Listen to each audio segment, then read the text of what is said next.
김영하라는 소설가가 있는데요. 지금 현역으로 활동하는 소설가 중에서는 대중적으로 제일 잘 알려진 사람이 아닐까 싶습니다.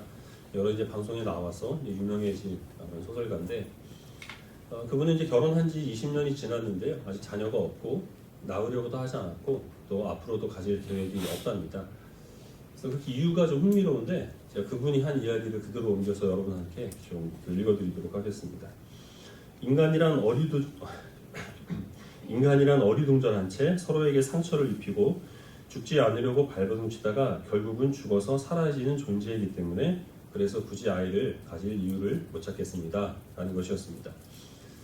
새로운 생명이 태어나봐야 살려고 발버둥치는 것뿐이고 또 결국에는 모든 생명이라고 하는 것이 죽음으로 소멸되는 것이기 때문에 자기가 원하지도 않는 그런 생명을 부모라는 그런 이유로 자녀에게 강요를 하고 그래서 자신과 같이 발버둥치다가 죽음으로 소멸되게 될 그런 인생을 살게 할 필요가 없다는 겁니다.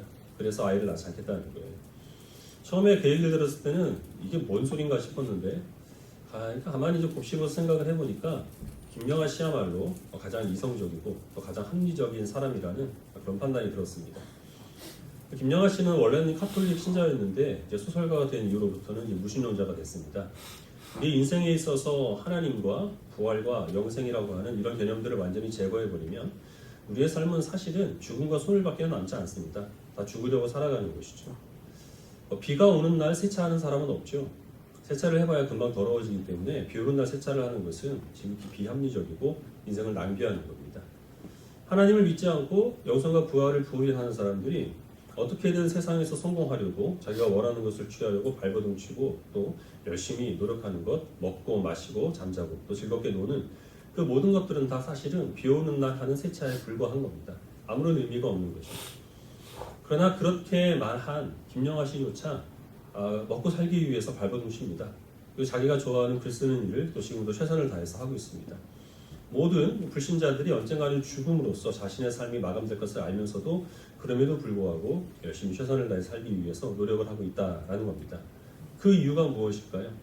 그리고 우리 그리스도인들은 하나님께 주신 우리의 삶을 어떤 태도로 바라보아야 하는지 오늘 말씀을 통해서 좀 더 우리가 깊이 있게 살펴보려고 합니다. 지금까지 바울이 전한 것은 복음이었습니다. 우리의 구원은 양심으로도 율법으로도 이루어질 수 없는 것이고 하나님께서 미리 구원하시고 택하신 주의 백성들에게 예수 그리스도를 믿는 믿음을 허락하여 주심으로 신자의 구원이 이루어진다라는 겁니다.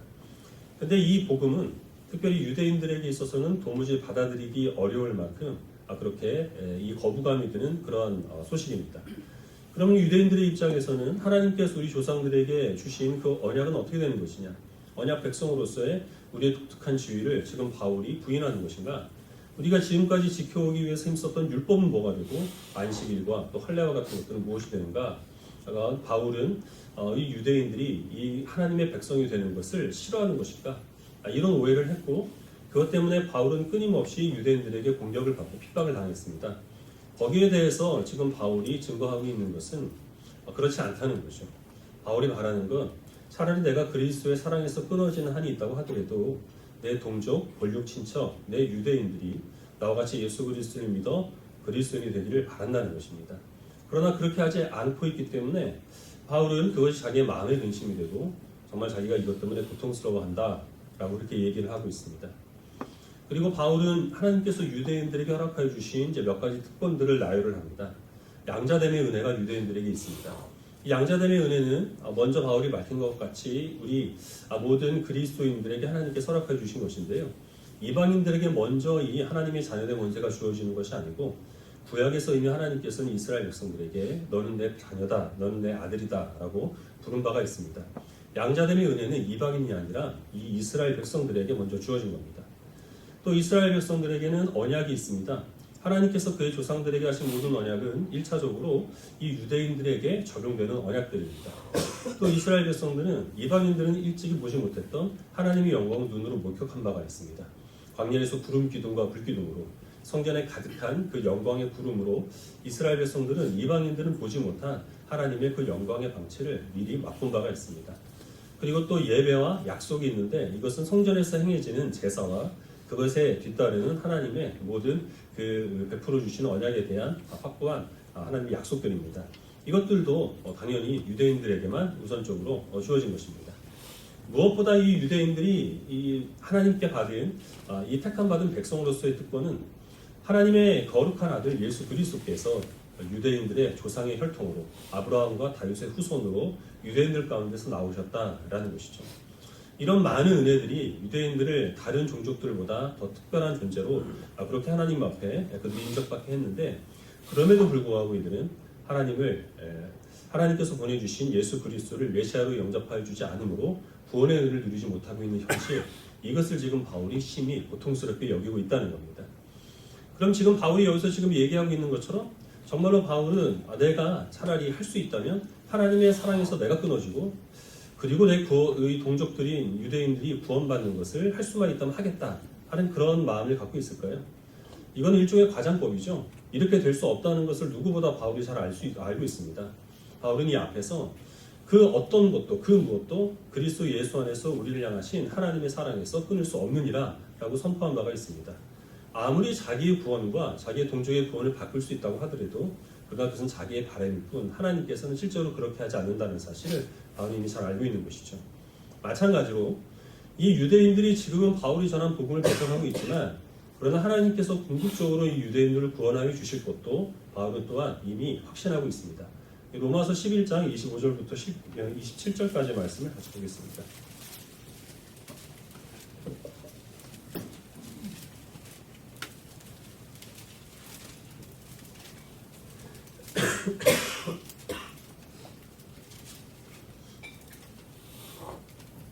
로마서 11장 25절부터 27절까지 25절 제가 먼저 읽어주시도록 하겠습니다.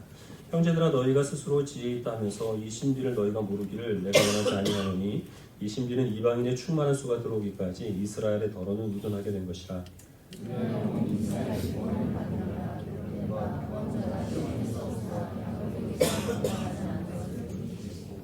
내가 그들의 같이 읽겠습니다. 내가 그들의 죄를 없이 할 때에 그들에게 이루어질 내 언약이 이것이라 함과 같으니라. 지금은 이스라엘 백성들이 복음을 거부하고 있지만, 그러나 하나님께서 정하신 계획은 먼저 이제 이방인들 가운데서 하나님께서 구원하시기로 작정하신 사람들을 다 구원하시는 겁니다.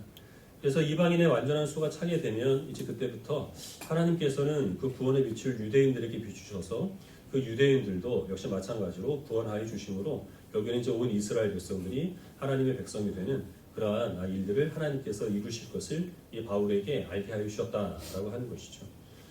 하나님 이 구절에 대해서는 많은 해석이 있고 또 다양한 견해가 있어서 이제 이 부분을 설교할 때 좀 더 자세하게 말씀드리겠지만, 지금 바울이 확신하는 것이 무엇이냐면 하나님께서 지금 복음을 거부하는 이 유대인들에 대한 구원 계획도 분명히 갖고 계시다라고 하는 것입니다.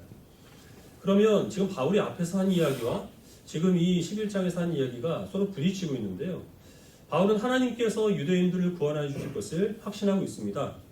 그럼에도 불구하고 이 바울이 전한 복음을 거부하고 있는 유대인들에 대해서 내가 그것 때문에 근심하고 고통을 당한다. 이것은 거짓말이 아니라 정말이다. 내가 그리스도와 그리고 성령 안에서 맹세한다. 이렇게 말할 정도로 이 복음을 거부하는 그 유대인들에 대해서 가슴 아파하는 그런 마음을 그가 품고 있다는 겁니다. 그리고 또한 만약에 그가 유대인들이 이 구원받을 이 유대인들에게 전파되는 그 복음을 그들이 거부함으로써 구원을 받지 못한다는 사실을 정말 아파하고 있다면, 그러면 그는 하나님께서 유대인들을 구원해 주실 것에 대한 거기에 대한 확신도 분명히 없어야 할 텐데, 그럼에도 불구하고 이 바울은 하나님께서 유대인들을 구원해 주실 것이다 라는 사실을 분명히 증거하고 있다는 것이죠. 한편으로는 그 유대인들을 구원하실 하나님의 구원 계획을 믿고 있고, 또 한편으로는 이 복음을 거부하는 그 동족 유대인들에 대해서 이 아파하는 마음을 갖고 있는 것, 그것이 지금 바울이 취하고 있는 태도입니다. 이것은 분명히 우리가 생각하기에는 모순적이죠. 그럼 바울이 이렇게 비합리적인 사람인가? 라고 그렇게 생각을 한다면 이 서신서 가운데서 그렇게 보일 만한 많은 부분들이 또 있다는 것을 우리가 인정할 수밖에 없습니다. 이제 사도행전 20장 말씀 같이 보겠습니다. 사도행전 20장 17절부터 24절입니다.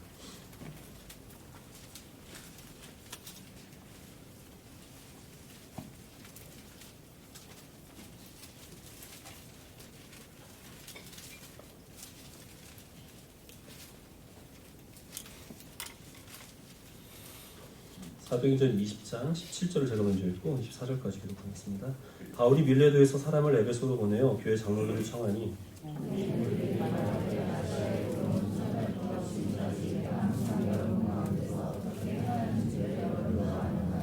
본 모든 겸손과 눈물이며 유대인의 관계로 말미암아 당한 시험을 참고 주를 섬기는 것과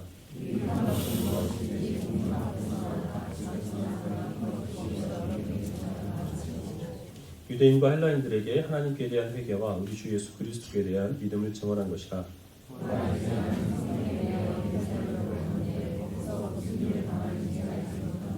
오직 성령이 각 성에서 내게 증언하여 결박과 환난이 나를 기다린다 하나 내가 달려갈 길과 주 예수께 받은 사명 곧 하나님의 은혜의 복음을 증언하는 일을 마치려 하면 나의 생명조차 조금도 귀한 것으로 여기지 아니한다. 바울이 세 번째 전도 여행을 마치고 이제 에베소 지방에서 한 3년 정도 이제 시간을 보냅니다. 그리고 이제 성령께서 바울에게 다시 이제 예루살렘으로 돌아가라라는 말씀을 주셨기 때문에 그는 이제 예루살렘으로 떠나려고 합니다. 그래서 떠나기 전에 그동안 정들었던 이 에베소 교회 장로들을 불러서 마지막 작별 인사를 하며 고별 설교를 하는 이제 그 장면입니다. 바울은 지금까지 눈물과 또 겸손으로 복음을 증거해 왔습니다. 많은 유대인들이 바울을 방해했고 여러 가지 박해들이 있었지만 그러나 바울은 지금까지 어디에서든 그가 유대인이든 헬라인이든 또 어떤 때이든지 유익한 것이라면 무엇이든지 주 예수께 대한 그 복음의 소식을 증거하고 전파하기에 힘써 왔다는 것을 그가 지금 자기의 사역을 돌아보면서 회상하고 있습니다. 이제 성령께서 나를 다시 예루살렘으로 보내려고 하시는데 그 예루살렘에서 일어난 일에 대해서 성령께서 내게 알려주셨다는 것이죠. 결박과 환난이 바울을 기다리고 있음을 하나님께서 알게 하여 주셨다라는 것입니다. 그러나 이 결박과 환난이 이 바울을 기다리고 있고 그래서 생명의 위험이 있음에도 불구하고 바울은 예루살렘으로 가겠다는 겁니다. 예루살렘으로 가면 자기가 어떻게 될지 모르기 때문에 바울이 이 에베소 교회 장로들에게 인사를 할 때 너희가 두 번 다시 내 얼굴을 보지 못할 것이다 이렇게 말을 하고 있는데요. 그런 위험이 있음에도 불구하고 바울은 예루살렘으로 들어가겠다는 것이죠. 왜냐하면 그것이 자기가 달려갈 길이고 그것이 바로 하나님께서 내게 주신 예수 그리스도의 복음을 증거하는 사명을 감당하는 길이기 때문에 그렇게 하겠다라는 겁니다. 바울이 만약에 합리적인 사람이었다고 한다면 이 예루살렘에 돌아가서 어떤 환난과 결박이 자기를 기다리고 있다는 사실을 알 때에 그러면 바울은 예루살렘으로 가지 않았어야 되는 겁니다. 어떤 안전이 보장된 후에야 그래야 이제 몸을 움직이고 또 행동을 결정하는 게 그게 이제 합리적인 사람이 해야 될 일이죠. 그러나 바울은 지금 뻔히 위험이 기다리고 있다는 사실을 알면서도 그럼에도 불구하고 이 예루살렘으로 들어가려고 하는 그런 이제 비이성적인 판단을 내리고 있는 겁니다. 그 이유가 무엇입니까?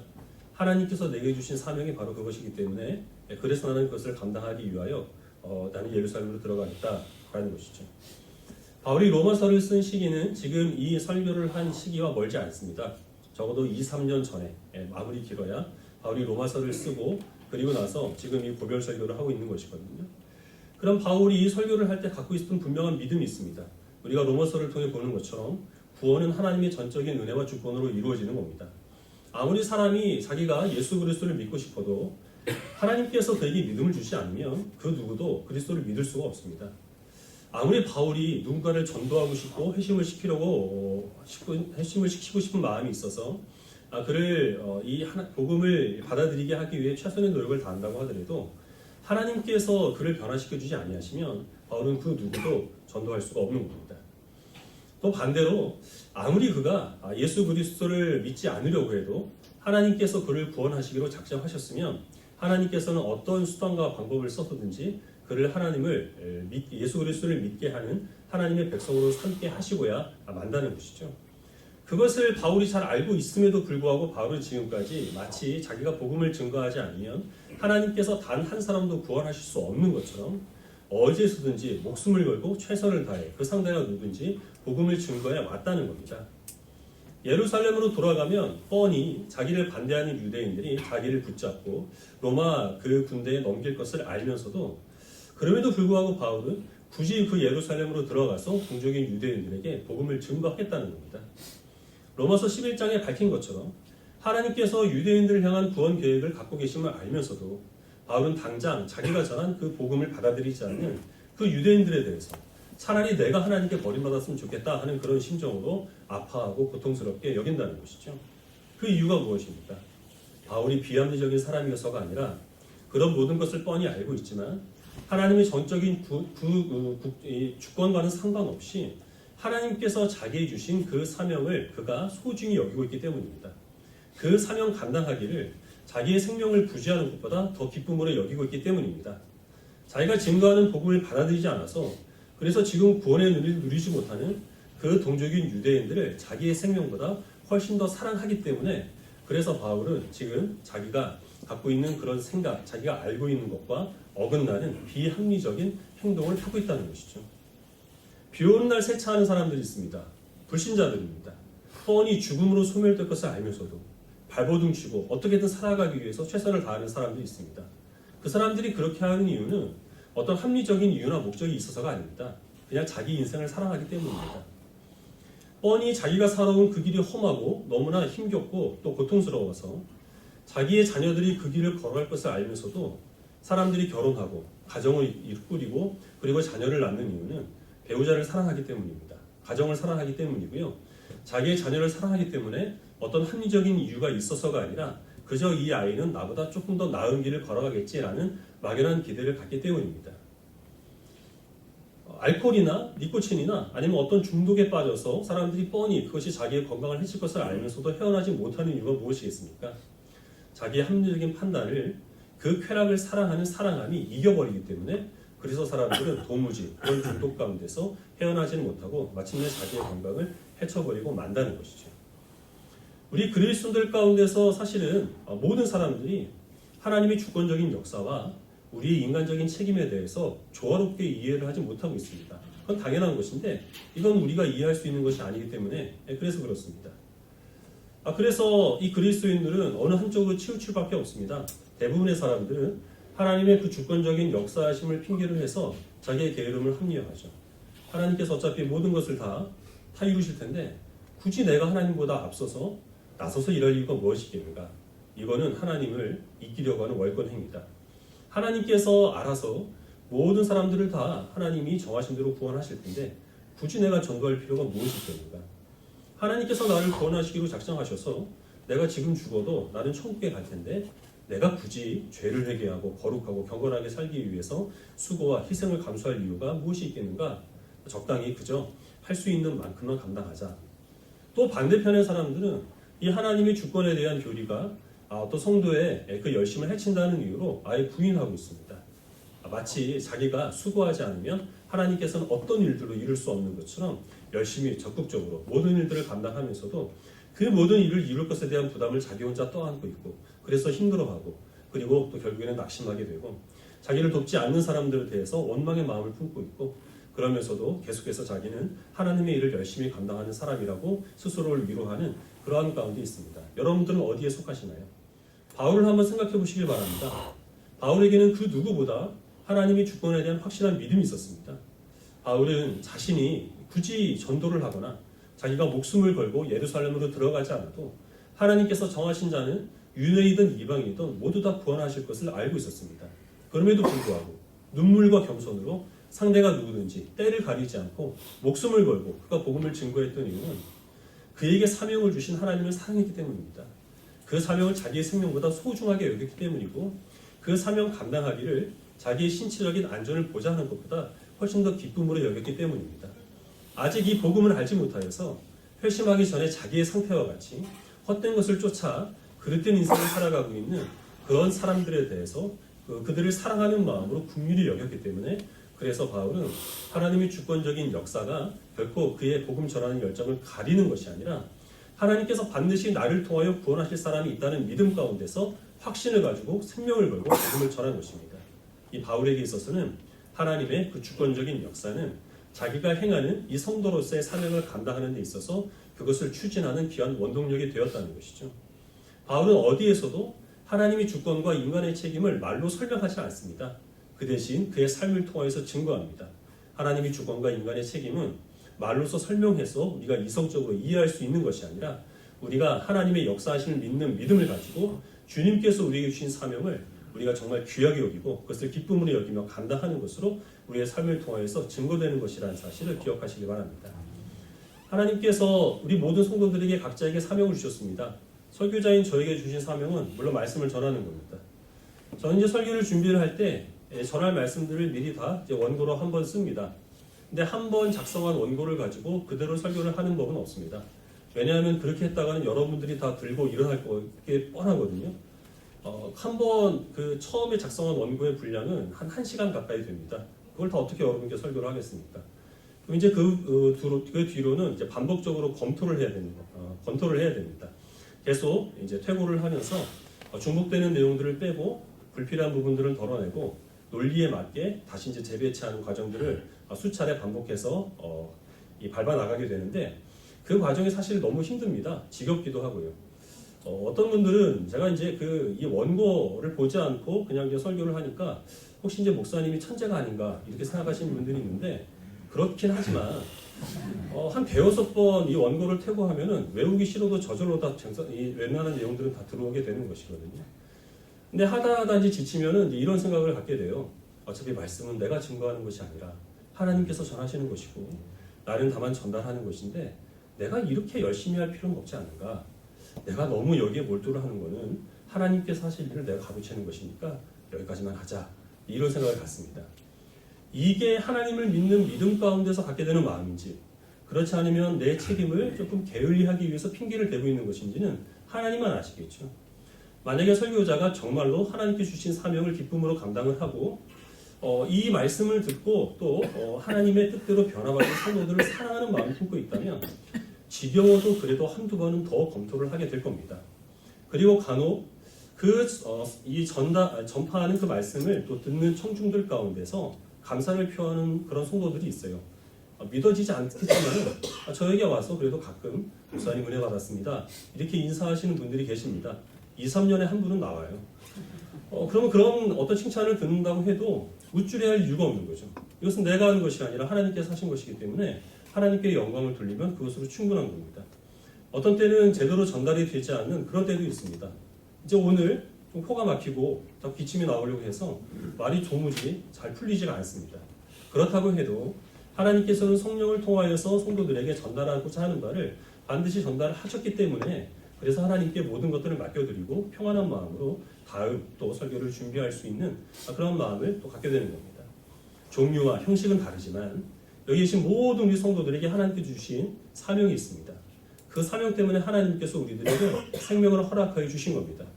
사명이라고 해서 무언가를 우리가 이루어내야 되는 것이 아니라 우리 모든 성도들의 사명은 종류와 형태는 다르지만 본질적으로는 동일합니다. 하나님께서는 우리를 통하여 영광 받으시기를 원하십니다. 하나님께서는 우리 주변에 있는 내 가족과 이웃과 교회가 내 수고와 헌신을 통하여서 많은 하나님의 은혜와 유익을 누리기를 원하시기 때문에 그 사명을 감당케 하시기 위해서 우리를 또 여러 곳으로 다양한 모습으로 보내셨습니다. 이 사명을 감당하는 그러한 인생을 살아가는 그런 성도들에게 하나님께서 원하시는 것은 먼저 하나님의 전적인 주권을 믿는 것입니다. 모든 일들은 내가 이루는 게 아니라 하나님께서 이루어 가시는 겁니다. 내가 아무리 부족하고 연약해도 하나님께서는 나를 통하여 이루고자 하시는 그 뜻을 반드시 이루어내고야 마실 것입니다.